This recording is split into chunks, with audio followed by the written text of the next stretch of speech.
Olá pessoal, tudo bem com vocês? Hoje é uma resenha que não é bem uma resenha, mas é uma resenha, porque nós vamos avaliar outros aspectos inseridos no filme que se você procurar as resenhas dele, você não vai encontrar nada igual. Portanto, nós vamos fazer um raciocínio com os paralelos do porquê a humanidade está do jeito que está e porque ela não enxerga certos aspectos que estão constantemente dentro de sua vida. E todo aquele condicionamento ao qual estamos sujeitos nos deixa cegos e nos faz andar com a manada, né? Então nós vamos falar do filme The Eagle, A Legião Perdida, 2011.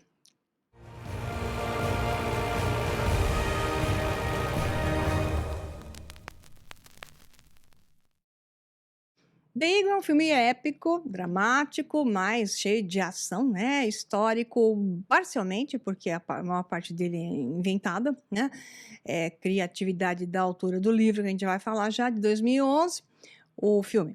Ambientado na Grã-Bretanha romana, dirigido por Kevin MacDonald, estrelado pelo maravilhoso, só tem elogios para ele, Channing Tatum, Jamie Bell, o excelente também, e o maravilhoso também, Donald Sutherland, adaptado por Jeremy Brock, do romance e aventura histórica de Rosemary Sutcliffe, The Eagle of Ninth, ou seja, a Águia da Nona Legião, alguma coisa assim, que é de 1954 o livro. O filme conta com a história de um jovem oficial romano tentando recuperar o estandarte da águia romana perdido, né, pela legião do seu pai, que foi a nona, que saiu das muralhas de Adriano e passou para o norte da Bretanha, que hoje se entende como Escócia, e lá desapareceu. Então, até aí, a história da nona legião é tudo uma história muito assim, uns dizem que sim, outros dizem que não, então quanto mais você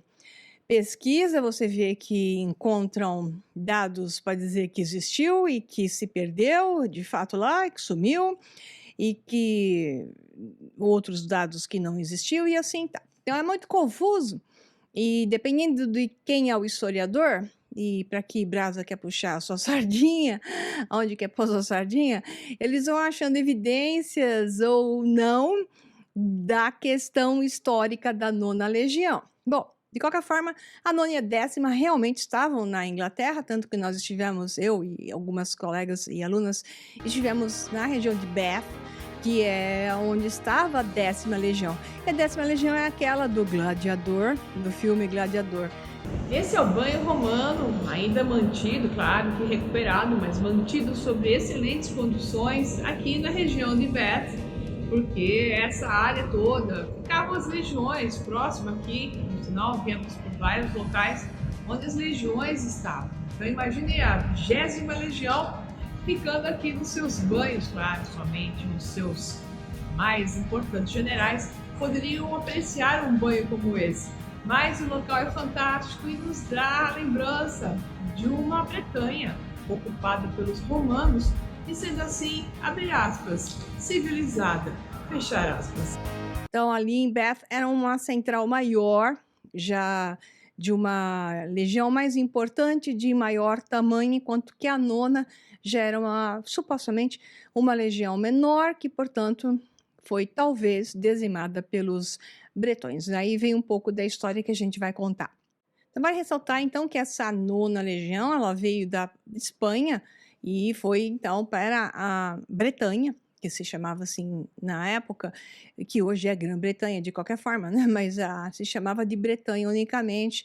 E o que você tem ali é uma migração das legiões romanas que estavam na costa leste da Espanha, no caso, né, Catalunha, que é onde está Barcelona hoje, é extremamente romana. Então eles saíram de lá, aí foram para a Inglaterra, que hoje se chama de Inglaterra, e depois ultrapassaram o que hoje a gente chama de Escócia, desaparecendo. Ok. Então, o filme foi uma coprodução inglesa-americana, né?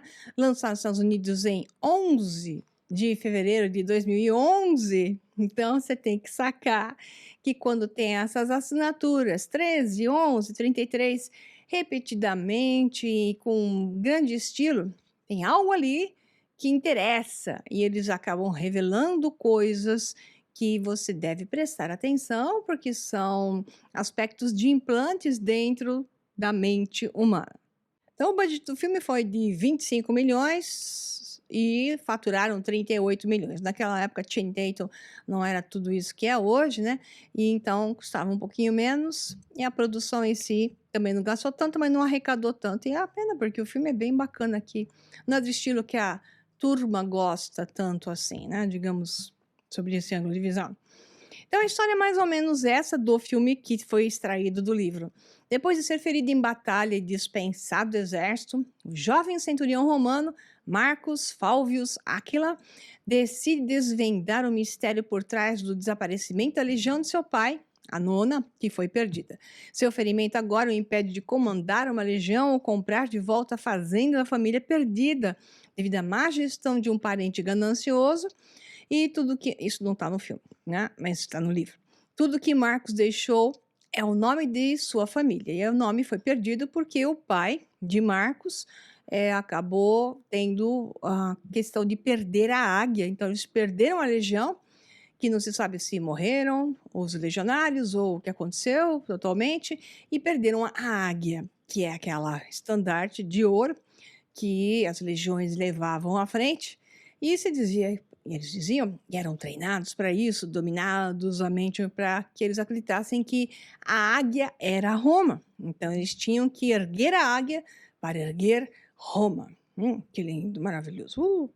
Vamos comentar isso depois. Então o filme começa com Marcos iniciando a tomada digamos assim, da gerência de uma legião que estava ali na Bretanha, a gente não sabe exatamente a região exata, e sendo atacada por bretões que estavam vorazes para defender as suas terras, porque o que aconteceu é que os romanos iam tomando as terras e subindo a cada vez mais em direção ao norte, matando todo mundo, subjugando todo mundo.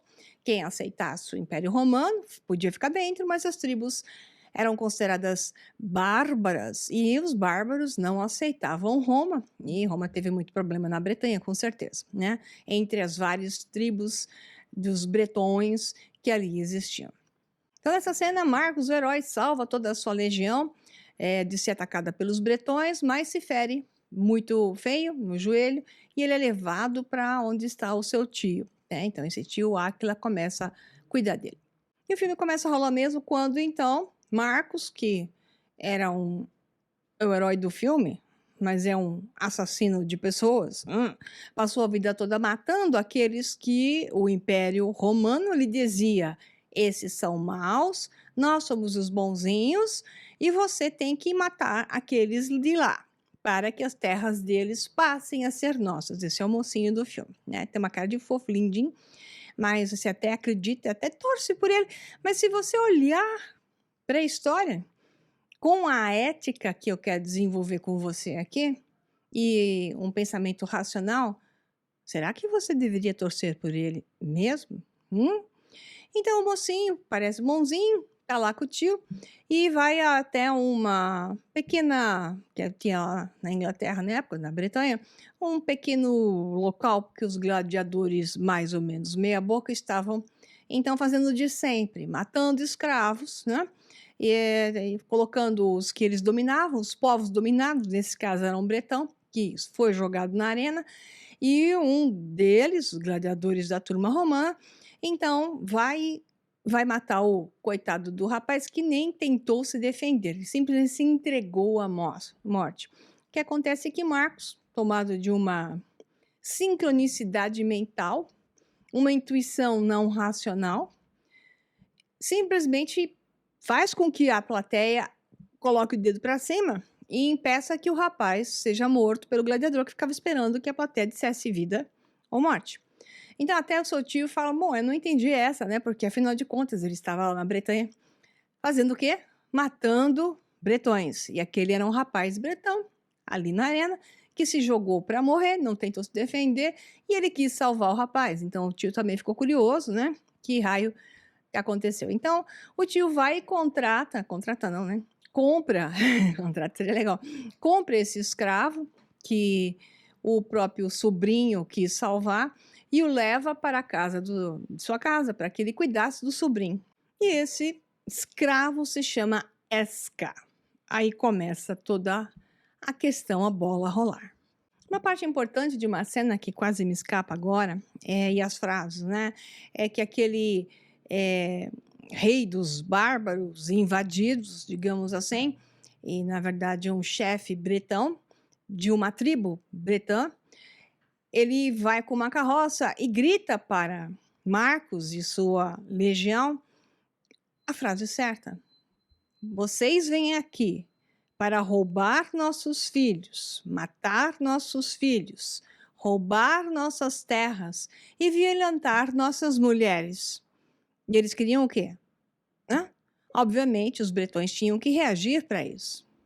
Eu tive que parar porque o Ciro, porque antes era a Síria, agora é o Ciro, ele entrou, eu estou falando com vocês, o Ciro lá atrás entrou. Boa noite, em que eu posso lhes ajudar? Eles estão ouvindo tudo, pessoal. É incrível, né? Agora eu desativei modo avião, estão ouvindo da mesma forma tudo que a gente diz. E como está falando do Império Romano, eles estão tudo de ouvinho, né? Ouvidinhos, hein? Porque Império Romano são eles. Muito bem. Então, voltando aqui, o que você tem é um aspecto muito importante para entender. Afinal de contas, bárbaros atacando romanos, estruturados, bonitinhos, alinhados, com suas armaduras, né? Parecendo que a civilização contra os não civilizados. Mas o que é ser civilizado, afinal de contas? Provavelmente um dos dois lados era, porque ambos os lados, com os seus festivais sangrentos e suas atitudes sangrentas, os seus deuses adorados e seus mitos e credos, o Big Brother romano, então, que era a adoração da águia como símbolo maior, esse estandarte tão poderoso que representava a própria Roma, tudo isso são imposições típicas de domínio da mente. Então, você tem um lado versus o outro lado, e cada um dos lados olhando apenas um pedaço sem compreender o contexto como um todo. Então, o que é ser ético? Sempre ético. É muito interessante o jogo da autora, se é que o filme parece ter seguido esse aspecto. O que é, na verdade, o certo ou o errado? Quem está certo e quem está errado dentro de um contexto completo desses? Aí tem outra cena onde o bonitão do Marcos vai para a luta.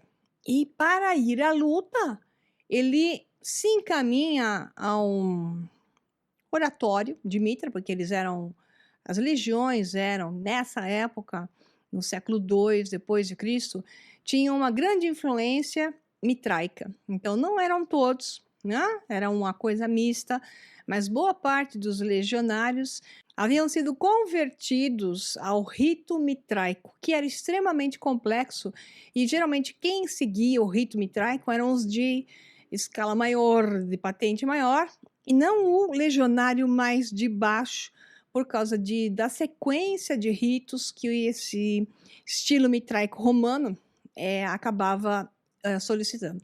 Mas o que interessa aqui é que, então, ele vai e joga cinzas, cria cinzas, que o rito mitraico acaba pedindo sempre esse aspecto, né? A deusa que tem a ver com a chama divina da purificação. Ele vai até ela e diz, só aparece essa parte, joga lá alguma coisa que faz, sai a fumacinha e diz, Mitra, Deus da luz. Olha que maravilha. Ele diz, Mitra, Deus da luz, né, me ajude a fazer a minha missão. As pessoas, é interessante, seja rito mitraico ou abraâmico, em todas as versões, se encaminham a algo que elas chamam de luz para fazer uma coisa que é completamente a escuridão, que é obedecer um império, nesse caso, é um exemplo, obedecer um império que te domina, que te doutrina, que se você não obedece te pune, né? Te tira tudo, como foi o caso dele, porque o pai dele perdeu a águia, né? Ele, então, filho, não tinha as terras, tinha o nome sujo, não tinha direitos a muitas coisas como cidadão romano. Por quê? Porque ele tinha um nome sujo na família. Por quê? porque o pai não fez o que o Império Romano deseja que ele faça, que é matar mais gente, dominar mais terras para ele. Interessante. E a pessoa vai lá e pede em nome de um Deus, seja lá qual for o nome, se invoca a luz para fazer o inferno. Interessante isso, né? Aí, nesse momento, então, eu achei interessante que essa é uma coisa que você pode pesquisar melhor. A palavra que o bretão fala ao, então, iniciar a guerra e atacar a legião é Malacai.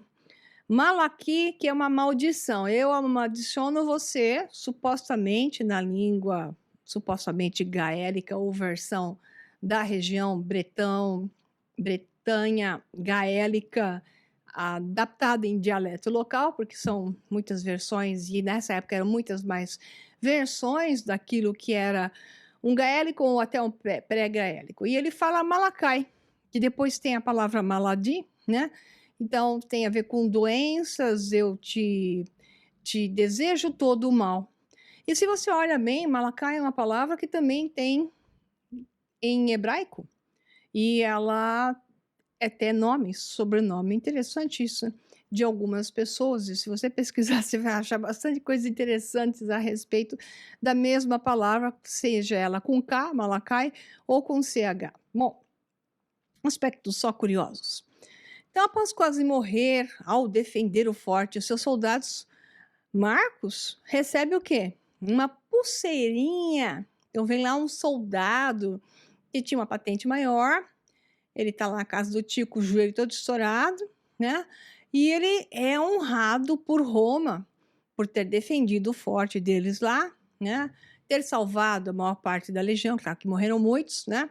E então, e ter matado o chefe bretão com uma lança no peito. E ainda por cima, nesse momento, o que acontece? Ele recebe uma honra pela sua lealdade. E é a versão cachorrinho com biscoito. Eu quero que você entenda que quando alguém e alguns se submetem ao poder de outros que o usam, que nos usam, para que eles obtenham o que eles querem, e bom para eles, nunca bom para nós, a gente ganha honrarias pela lealdade, que geralmente é um biscoito canino de baixo valor. Então ele recebe uma pulseirinha de honra e lealdade e uma dispensa honrosa da legião, porque o joelho dele estava meio ruim e acharam que talvez ele não voltasse mais a andar, que era o comum naquela época, porque a medicina da época, né? Meia boca, né? E ainda por cima, a legião, os que sobraram da legião, ganharam sua primeira coroa de louros. Uhul! Que maravilha! Não é verdade?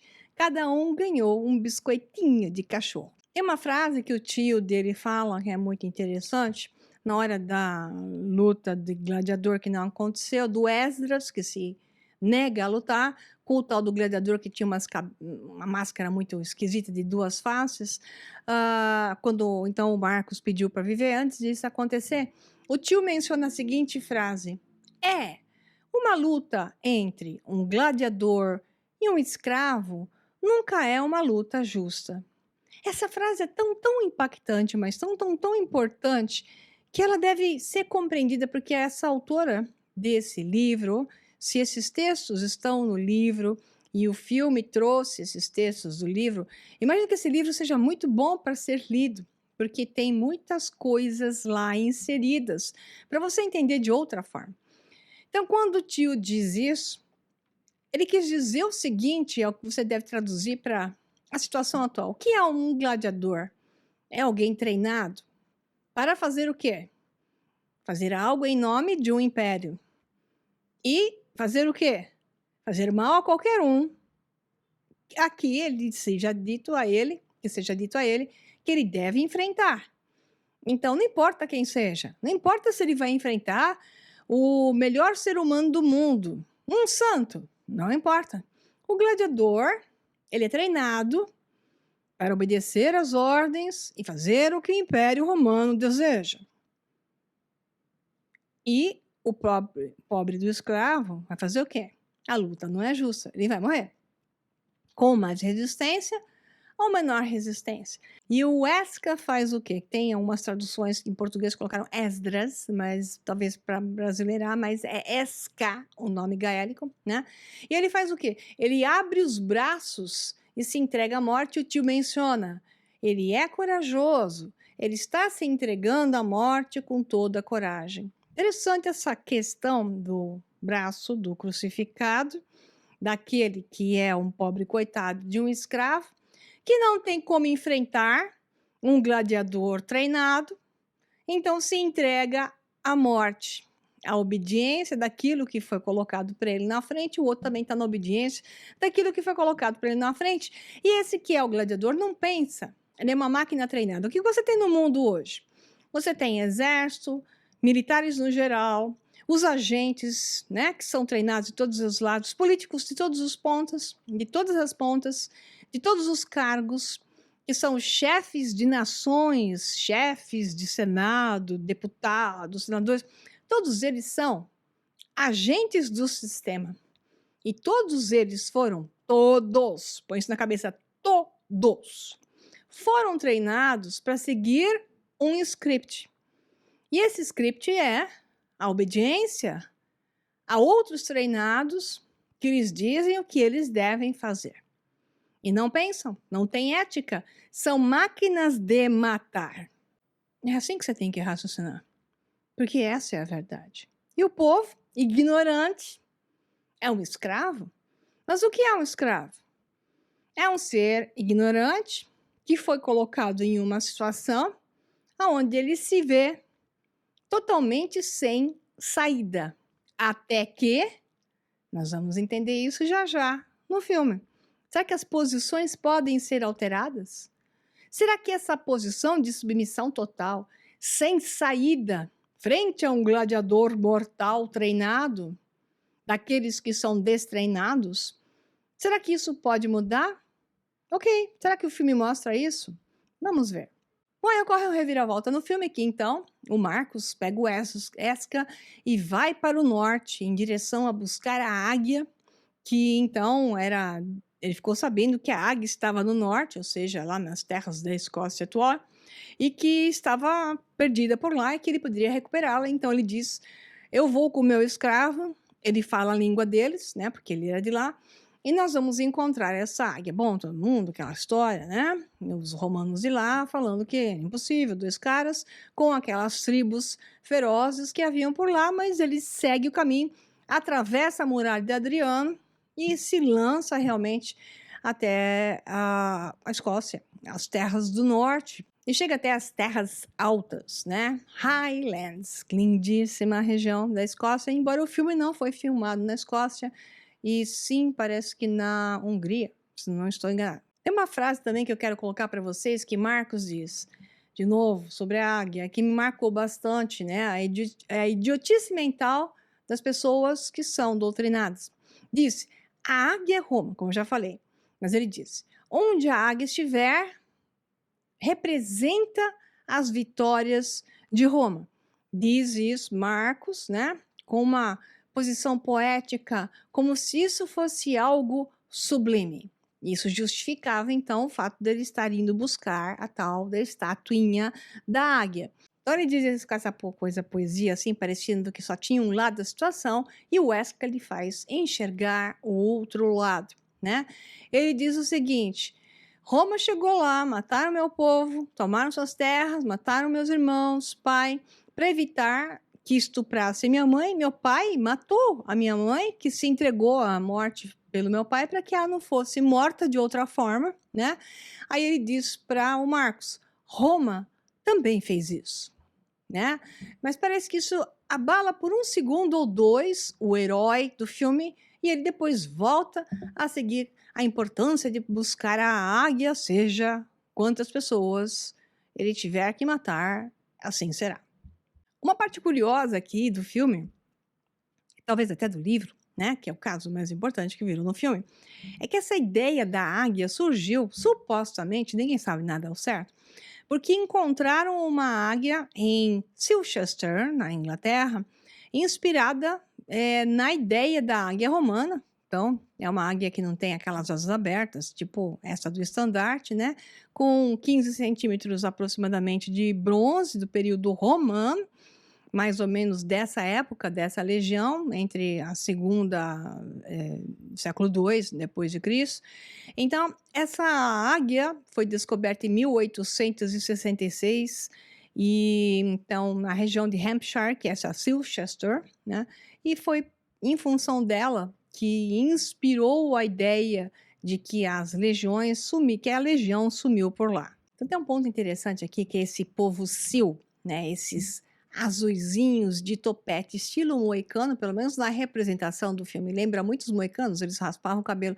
O que não me faz muita lógica, porque, veja bem, com aquele frio todo da Escócia, aquela umidade constante, deixar só um topetinho e orelhinha de fora era meio estranho. Mas eles mostram assim aquele perfil de topete moicano, a grande maioria, claro, seria ruiva, que é uma realidade escocesa, que seria uma realidade ainda mais real naquela época, porque os celtas ficavam da metade da Bretanha para baixo, da metade para cima, a história da mistura céltica é outra, né? Então você tem uma arqueologia hoje ligada ao DNA, ao estudo do DNA, é algo assim mais ou menos a genetoarqueologia, é uma arqueologia genética, mostrando que os escoceses dessa época, porque hoje misturou tudo, claro, blá, blá, mas naquela época teriam então uma maior influência do DNA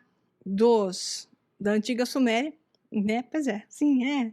Os antigos sumerianos de cabelos vermelhos deram origem, porque tem os genes em comum em grande proporção, aos escoceses, especialmente aos escoceses. Quanto mais ao norte, mais isso acontece.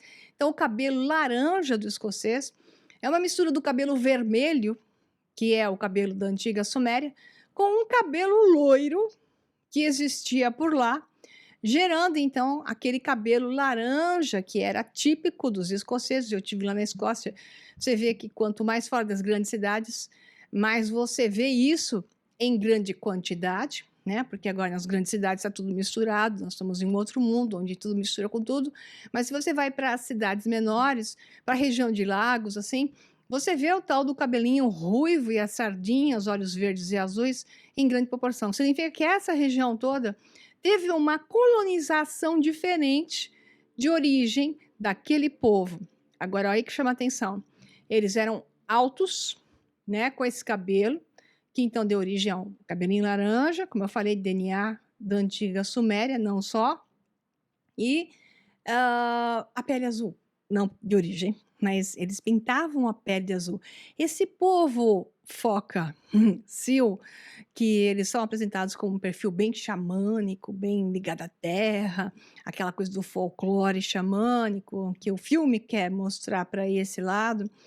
É interessante como eles trazem uma coisa em comum na história da humanidade, que se chama de indo-ariana, que são representações de deuses com peles azuis, cabelos amarelos ou cor de fogo, laranja, vermelho, cor de fogo, e os olhos mais claros. É interessante que você tem toda uma faixa e uma linha da região indo-ariana em grande proporção, que seria mais ou menos para ter uma ideia do paralelo 48 norte para cima até, 44, mais ou menos a região ali de Stonehenge, vai do 40 e pouco para 50 e pouco, mais ou menos essa região tem grande influência desse DNA misturado.